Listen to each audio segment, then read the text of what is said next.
खान साहब के साथ मुख्तलिफ उमूर पर बात हुई है। आपको मालूम है सेनेट का इलेक्शन है, KPK की सेनेट से इलेक्शन और अपने कैंडिडेट के मुताबिक खान साहब के साथ मशावरत करनी थी।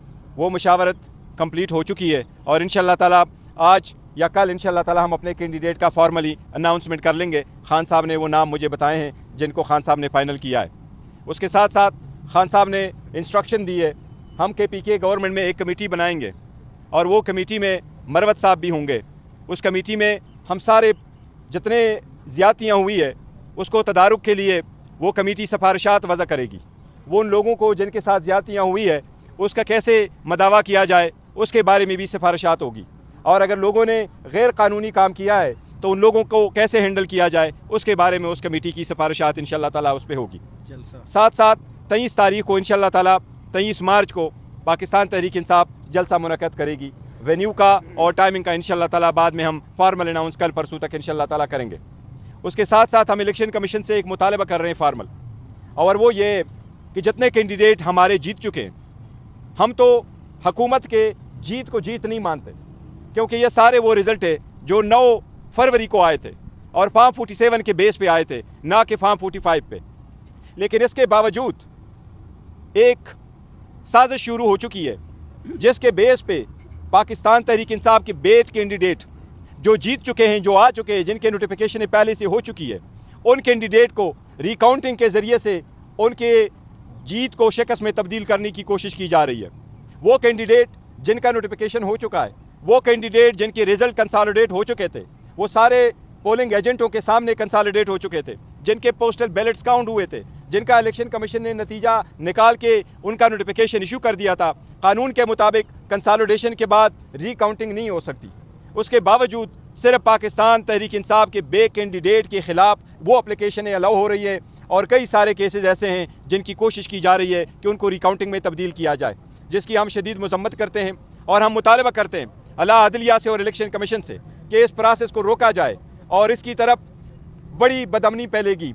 और वो ये है कि अगर आप हमारी जीत को शिकस्त में तब्दील करेंगे, जीत को आप शिकस्त में तब्दील करेंगे, तो ये गैर आईनी गैर कानूनी एक नया फैलाव शुरू कर रहे हैं। हमारी इन सब से दरख्वास्त है कि जो नतीजे अखज़ हो चुके हैं उस नतीजों को एज इट इज़ रहने दे, जो उससे एग्रीव्ड है वो अपने मुतालिका फोरम जाएगा।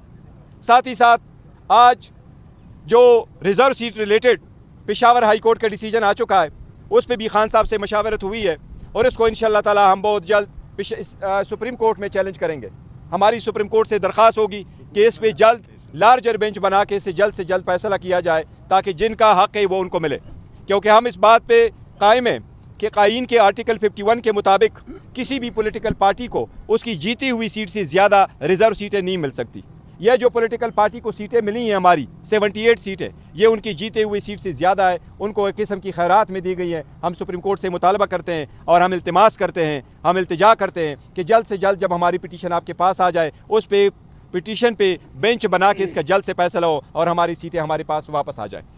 थैंक यू जी, आप सबका शुक्रिया। मैं ऐड करना चाहूँ, खान साहब के नोटिस में जब हम गए तो 2 चीज़ें लाई गई थी। एक खान साहब के नोटिस में ये बात आई थी कि KP में गुज़िश्ता 2 सालों में जिन हुकाम ने बिलखसूस पुलिस और इंतज़ामी अफसरान, डिप्टी कमिश्नर और कमिश्नर, जिन्होंने पाकिस्तान तहरीक इंसाफ के वर्करों पे क़यामत सुग़रा बर्पा किया हुआ था, हमारे वर्कर को शहीद किया, बहुत सारे चंद ऐसे DPO सामने आए जिन्होंने अगवा बराए तावान की मद में करोड़ों रुपए पाकिस्तान तहरीक इंसाफ के वर्करों और उनके वालिदैन से लूटे, जिसमें एक DPO चारसदा।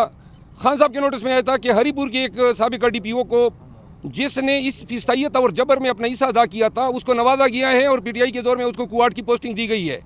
तो खान साहब ने आज चेयरमैन साहब की मौजूदगी में एक बात तो ये कही कि IG जो है इसको फिलफोर हटाया जाए, और इसके लिए वज़ीर आला साहब के लिए एक पैगाम जो है वो चेयरमैन साहब को दिया है।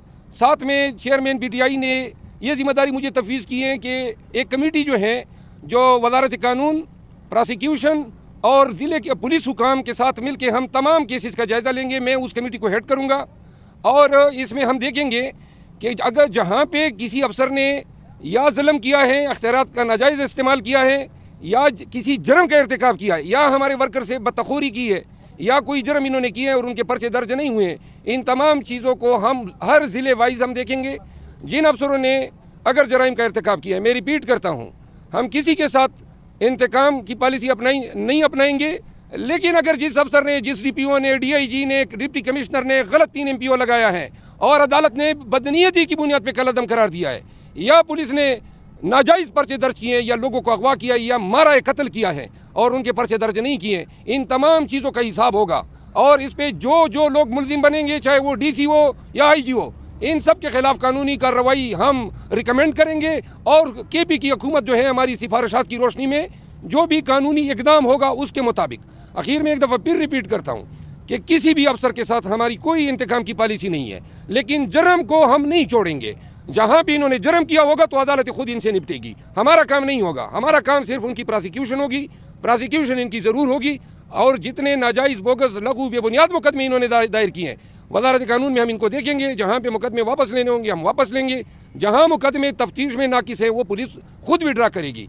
लेकिन एहतसाब ज़रूर होगा ज़ुल्म जबर का, जुर्म का, कत्ल का, बतखोरी का, अगवा बराए तावान का। इन तमाम चीज़ों को हम देख के अपनी सिफारिशात मुरतब करने के बाद इसके बाद इस पर कार्रवाई होगी। Thank you very much.